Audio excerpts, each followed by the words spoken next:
very good afternoon to you, and thank you so much for joining me on the Power Hour. As I said before, I will be speaking to Christine Rita Abankwa, the founder of Secure the Bag Africa, and she is a business as well as a life coach. Now, Christine, I always thought to myself, this would be a mouthful to say, and I'd probably run out of breath to say it, but it is absolutely amazing that you can juggle all of this. Before we dive into this topic for today, actually, your success story, really quickly. How did you get to this?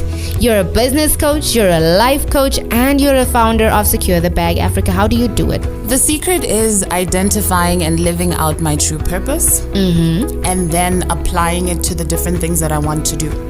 So having studied business, I apply my purpose to business, which is to help people build platforms, monetize their gifts and skills and expertise. And then when it comes to life, again, I apply the same in helping people identify their purpose and then win in all areas of their lives. And then it really comes from the passion. I love what I'm doing, and so I find the time. I don't hate it. Okay, I like that. That is the first time that I've heard somebody actually break down everything that they actually want to say and how they want to say it, and I think I understand it. That was very well rounded up, Christine. Now, for today, we're talking about quality partners and clients. Now, why do entrepreneurs decide to partner, and what are the benefits? Well, partnership allows you to combine the resources and expertise of all the parties involved, which makes you stronger. As you know, we have strength in numbers. So you can tap into each other's knowledge, cash, expertise, and networks. You benefit from group moral support and cost savings. You can provide clients with more choice and opportunities, and you can rely on one another. So where one is weak, the other is strong. All right, and now the importance of choosing good partners. As an entrepreneur, you mentioned in our previous session that failure could happen so often, and sometimes choosing the wrong people to work with, employing the worst people who might steal from you or even steal your business idea. How do you go about actually scanning for the right partners? Well, Zinnia, the first thing I need to say is that human beings we're tricky, we're not so easy to predict, but there's some things that you can do. So partnership can be both a source of frustration and victory. We hear of relationships gone wrong every day.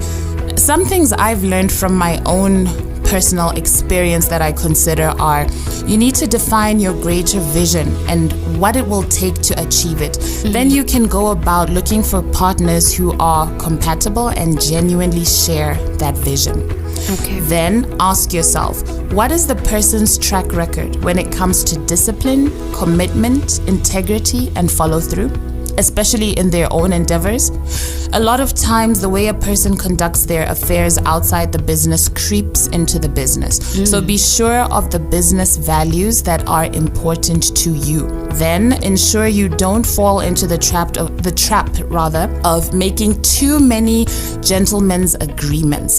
Put things on paper and make roles clear. Have a clear exit strategy that outlines how each partner will move forward if you have to end the relationship for whatever reason, as well as their entitlements, and document each partner's investments and contributions along the way so you can assess the quality and feasibility of the partnership.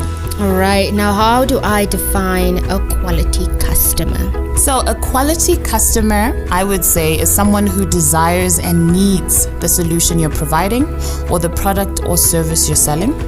It's someone who is willing to commit to engage in the process that makes the sale or actually uses the product. For example, for people who sell consultancy or training services, your client has to be someone who is willing to put in the work to be trained or assisted and implement the tools you give them. And finally, a quality client is willing to invest and pay the price of your product or service. All right. Now, what about difficult customers who usually complain the price is too high? Don't you want to come down a little bit? I know as an entrepreneur, you're trying to make that extra penny.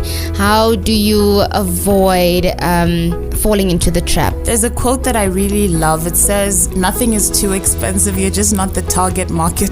And that's the truth. But again, we look at the times that we're in. We look at the economies in which we're operating in. Sometimes you'll find that to make the sale, you'll have to negotiate based on what else is happening in the market, based on people's spending power at the time. So those are things that you can consider.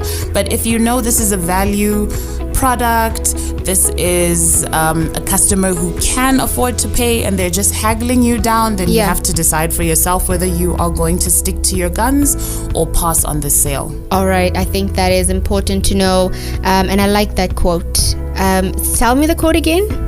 Nothing is too expensive. You're just not the target market. So it's like you walking into I don't want to mention brands, but let's say you walk into a car dealership selling a budget brand. Yes. You look at the price, you like it, and then you walk into a luxury car brand and you say to them, well, this other car has the same specs and it's 200,000 cheaper. Yeah. And they'll say to you, well, then go there then. Exactly. It's that simple. Why are you here? It's that simple. Thank you so much for joining me, Christine, on the SME Hub, and I look forward to having you again next week, Thursday. Thanks so much, Zinia. You can catch us next week, Thursday. We will be talking about pricing.